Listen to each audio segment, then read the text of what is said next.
NHS staff are working hard every single day to provide care and treatment to people when they need it the most. That's why it's so disheartening for us when staff are assaulted during the course of their duty. Our aim as a trust is to reduce violence and aggression, racial abuse, any kind of abuse. A&E is definitely where our problems are. Patients become quite frustrated about the length of waiting times. They are quite up in your face, shouting sometimes. Personally, I did have a situation where I felt very, very uncomfortable at work, in fact incredibly unsafe, where I heavily relied on security to support me through that. When security arrives, then the patient or their relatives, they start settling down, behaving themselves. And we didn't have any evidence to support what was said at that moment in time. When I was first introduced to the body-worn cameras, I've got to admit I was a little bit nervous. I worried about what staff would think of being given them. I worried about what patients would think.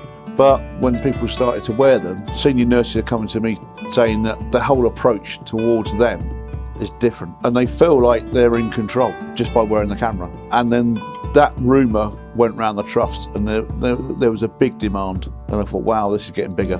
By having the body camera, it provides that initial evidence so that staff can actually say, yes, this is what the patient actually done prior to your arrival.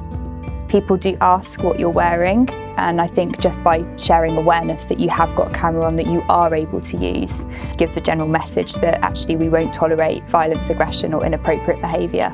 And what's come with that, what's been really good about that is that I have been able to help these people more.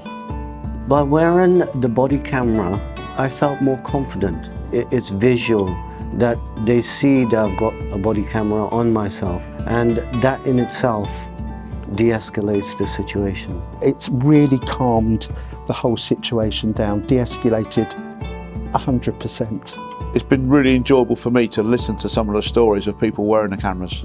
Jade, who's one of the lead nurses in outpatients, has for a long time suffered with having a fear of coming to work. When I was first given the camera, I actually felt very relieved. So now that I've got the camera, I feel more prepared for any situation. The camera has been extremely comfortable to wear. On my lanyard, I don't know that it's there. The screen at the front of the camera, it does actually show individuals that they are being recorded. It's not heavy, it sat like nicely on my uniform, and actually just gave me that bit of security. The really important thing is that at the times that I've needed it, I've had it, and it's been an amazing tool. It's much easier to prosecute anybody now because we got the footage, we got the evidence. And sometimes with the static cameras, we weren't able to get that into court. But with the body cameras, it's instant. I'm hearing today that the senior nurse in A&E was able to get somebody arrested within 2 minutes of them being in A&E just by wearing a body camera and capturing the footage. And if I could have 20 cameras in there per shift, I would. My opinion's really changed during the trial of these, and also to allow us to learn from the events. By watching back, we can understand what led up to the confrontation, what the trigger points were.